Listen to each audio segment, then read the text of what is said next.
Hello my dear friends, welcome to my YouTube channel. आज की इस क्लास में हम डिस्कस करेंगे कुछ इंपॉर्टेंट वर्ड, उनकी हिंदी मीनिंग और सिनोनिम्स के साथ में। अगर आप किसी भी गवर्नमेंट कॉम्पिटिटिव एग्जाम की प्रिपरेशन कर रहे हो, वेदर वो एसएससी सीजीएल हो, सीएचएसएल हो, एमटीएस हो, सीपीयू हो या जीडी हो, कोई भी हो, आपके लिए क्लास काफ़ी हेल्पफुल होगी। क्लास को एंड तक देखना।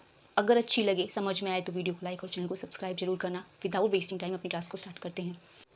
सो माय डियर फ्रेंड्स, आज की क्लास का फर्स्ट वर्ड है एसिडियस। कभी भी ये वर्ड है, इसका मतलब होता है जो मेहनती या परिश्रमी हो, जिसको हम usually hard working, diligent, industrious, laborious, या तो जिसको हम कह सकते हैं बहुत ज़्यादा परिश्रम करने वाला। ठीक है, तो एसिडियस का मतलब होता है जिसको हम परिश्रमी कहते हैं या तो मेहनती कहते हैं।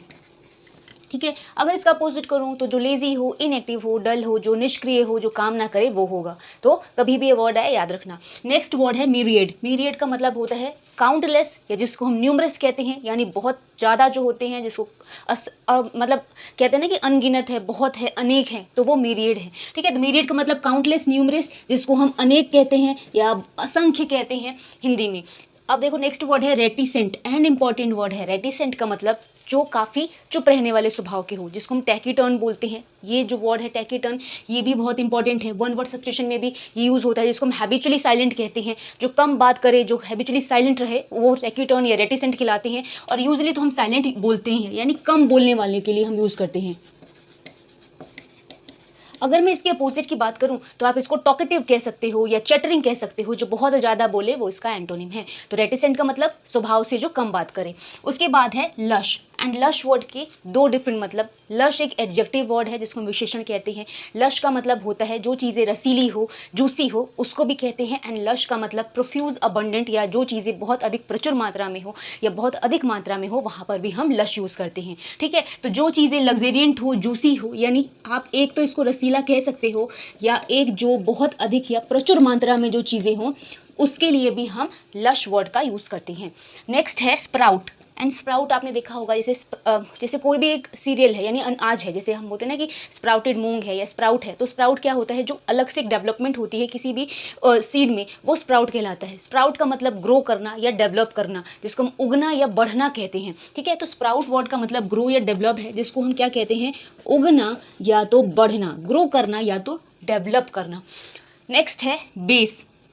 बेस वर्ड, बेस को हम क्या समझते हैं, किसी भी चीज़ का फाउंडेशन, या जिसको हम कहते हैं ना किसी चीज़ का भी आधार, एक तो वो बेस हो गया। बट अगर मैं सेकंड उसकी बात करूं तो बेस का मतलब जो चीज़ें तुच्छ हो या चीप हो, उसके लिए भी हम कहते हैं। तुच्छ होना, सस्ती, या तो हम बोलते हैं ना कि बिल्कुल ही मीन जिसको बोलते हैं, वो भी बेस कहलाता है। तो बेस दो वर्ड है, मतलब दो मीनिंग है। एक तो फाउंडेशन है या जिसको हम आधार कहते हैं, एंड बेस का मतलब चीप या मीन है, जिसको हम क्या कहते हैं, जो चीज़ें तुच्छ हो या तो ओछी टाइप की हो, वो भी बेस कहलाती है। नेक्स्ट है ओमिट। ओमिट का मतलब किसी भी चीज़ को एक्सक्लूड कर देना, मतलब शामिल ना करना या उसको छोड़ देना। जैसे हम कहते हैं ना कि एक्सक्लूडिंग द रेट्स, यानी इस जो रेट है ना, वो उसको छोड़ के ये जो चीज़ मतलब बताई जा रही है, या तो स्किप कर देते हैं, किसी चीज़ को छोड़ देते हैं, लीव कर देते हैं, तो वो भी ओमिट कहलाती है। तो इसका मतलब होता है छोड़ना या इसके अतिरिक्त, जिसको बोलते हैं। अब देखो आगे के वर्ड्स। पॉसिटी। पॉसिटी का मतलब जब किसी चीज़ का भी कमी हो या किसी भी चीज़ की अभाव हो, जिसको हम क्या कहते हैं, स्कार्सिटी। ठीक है, या तो किसी चीज़ को लैक करना, मतलब लैक होता है, जैसे होता है ना lack of food, lack of water, या तो किसी भी चीज़ की एक्सट्रीम स्कार्सिटी, किसी भी चीज़ की अधिक अभाव या कमी क्या कहलाती है, पॉसिटी कहलाती है। सो पॉसिटी का मतलब होता है कमी, या जिसको हम अभाव कहते हैं। नेक्स्ट है वेरीली। वेरीली का मतलब जिसको हम बोलते हैं बहुत ध्यान से, जैसे आप बोलते हो केयरफुली, हीडफुली, ध्यान से जो चीज़ें करी जाए, सावधानी से जो चीज़ें करी जाए, वो वेरीली कहलाती है। तो कभी भी वेरीली आए, केयरफुली, हीडफुली, जिसको हम सावधानी से बोलते हैं। नेक्स्ट है अनएरिंग। अनएरिंग का मतलब जो चीज़ें बिल्कुल एक्यूरेट हो, या जिसको हम एग्जैक्ट बोलते हैं, जो चीज़ें बिल्कुल ही सही हो। बोलते हैं ना कि बहुत एक्यूरेट ये रेट है, या तो एक्यूरेट जो भी टोटल है, यानी बिल्कुल सही और बिल्कुल माप से जो चीज़ें हो, वो अनएरिंग है, जो जिसमें थोड़ी सी भी त्रुटि ना हो। ठीक है, एक्यूरेट या एग्जैक्ट, बिल्कुल ठीक, जिसको बोल सकते हैं। नेक्स्ट है जिंग। जिंग वर्ड आपने सुना होगा, जिंग एक ड्रिंक भी है। तो जिंग वर्ड का बेसिक मतलब एनर्जी होता है या वाइटैलिटी होता है, जिसको हम शक्ति या ऊर्जा बोलते हैं। तो कभी जिंग आए, इसका मतलब क्या होता है, एनर्जी, वाइटैलिटी, जिसको हम शक्ति बोलते हैं या तो जिसको ऊर्जा भी बोलते हैं।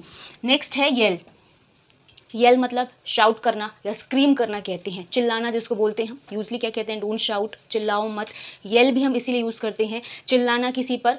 तो स्क्रीम, शट, शाउट, या तो येल चिल्लाने के लिए यूज़ होता है। नेक्स्ट है इनएप्ट। इनएप्ट का मतलब अयोग्य के लिए यूज़ करते हैं। अगर मैं बात करूँ एप्ट की, तो जो चीज़ें योग्य हो, जो चीज़ें सुटेबल हो, तो वो एप्ट कहलाती है।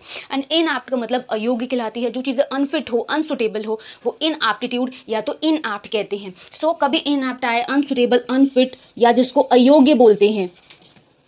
नेक्स्ट वर्ड है फ्लिम्सी। एंड फ्लिम्सी का मतलब जो बहुत ही ज़्यादा थिन, स्लाइट सी हो, यानी हल्की फुल्की सी हो, कमज़ोर सी हो, वो फ्लिम्सी है। सो कभी फ्लिम्सी आए तो स्लाइट या थिन कहते हैं। अगर एंटोनिम आए तो आप इसको स्ट्रॉन्ग या रोबस्ट कह सकते हो, जो चीज़ें मजबूत हो। तो फ्लिम्सी का मतलब स्लाइट या थिन है, जिसको हम कमज़ोर या बिल्कुल ही पतला कहते हैं। देखो आगे के वर्ड्स। तो the next word is discernible. Discernible का मतलब जो चीज़ें विजिबल हो, या जो चीज़ें पैल्पेबल हो, या जो चीज़ें जिसको हम बोलते हैं ना कि स्पर्श कर सके, या उसको छू सके, या उसको देख सके, यानी जो चीज़ें आप देख सके और महसूस कर सके, स्पर्श कर सके, वो डिसर्निबल कहलाती है। सो कभी डिसर्निबल आए, जो चीज़ें विजिबल या पैल्पेबल हो, या जिसको हम क्या कहेंगे, स्पर्श करना या कर सकना, या उसको देख सकना, जो चीज़ें परसीव कर सके, वो डिसर्नेबल है। ठीक है। नेक्स्ट है yes man. And yes man का मतलब होता है जो चापलूस हो। जैसे आपने सुना होगा कि जो आपकी हर बात में येस मैम या फिर यस यस आपके साथ में करे, हाँ हाँ करे, वो जरूर ही आपकी चापलूसी कर रहा है, या फिर आपकी हाँ में हाँ बार बार मिलान रहा है। तो कभी येस मैन आए, इसको चापलूस कहते हैं, जिसको साइकोफेंट या तो फ्लैटरर हम यूज़ करते हैं। यूजली हम ये फ्लैटरिंग वर्ड यूज़ करते हैं, या तो साइकोफेंट भी हम यूज़ करते हैं। लेकिन येस मैन का मतलब भी क्या होता है, चापलूस होता है, या तो चापलूसी करना होता है। नेक्स्ट है gym crack. And gym crack का मतलब जो चीज़ें बोलते हैं ना कि सस्ती और दिखावे वाली हो, जो चीज़ें शॉडी हो, चीप हो, उसके लिए हम जिम क्रैक यूज़ करते हैं। तुच्छ होना, सस्ता होना, शॉडी या चीप होना या मीन होना, जिम क्रैक है। तो इसका मतलब क्या होता है, सस्ता, या जो चीज़ें दिखावे वाली, सस्ती सी, तुच्छ टाइप की हो, वो जिम क्रैक होती है। ठीक है, इंपॉर्टेंट है जिम क्रैक भी। नेक्स्ट है नेबुलस। नेबुलस का मतलब होता है जो चीज़ें धुंधली हो, अस्पष्ट हो, ऑब्सक्योर होना, या जिसको हेजी कहते हैं, वेग कहते हैं। जो चीज़ें स्पष्ट ना हो, धुंधली हो, वो नेबुलस है, या क्लाउडी भी हम बोलते हैं। ठीक है, तो ऑब्सक्योर, हेजी, क्लाउडी, वेग, जिसको हम क्या कहेंगे, अस्पष्ट। नेक्स्ट है डिफंक्ट।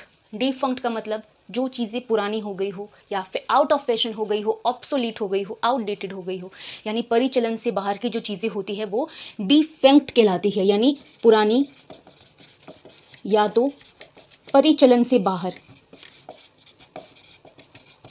नेक्स्ट बायस होना। बायस होना जब हम किसी का भी पक्ष करें, जैसे होता है ना कि पार्शियलिटी करना, या किसी का भी हम फेवर करते हैं, किसी का भी पक्षपात करना, बायस कहलाता है। एंड अनबायस्ड हो के कोई भी डिसीजन लेना, यानी किसी भी साइड का पक्ष ना लेना होता है। तो कभी बायस हो तो इसका मतलब पक्षपात करना होता है, किसी एक का खूब मतलब साइड लेना होता है, फेवर करना, जिसको हम पक्षपात कहते हैं। सो माय डियर फ्रेंड्स, ये क्लास यहाँ पे फिनिश हो रही है। अगर आपको अच्छी लगी हो, समझ में आई हो, तो प्लीज़ वीडियो को लाइक और चैनल को सब्सक्राइब करना। मिलेंगे नेक्स्ट क्लास में, तब तक के लिए थैंक्स फॉर वॉचिंग।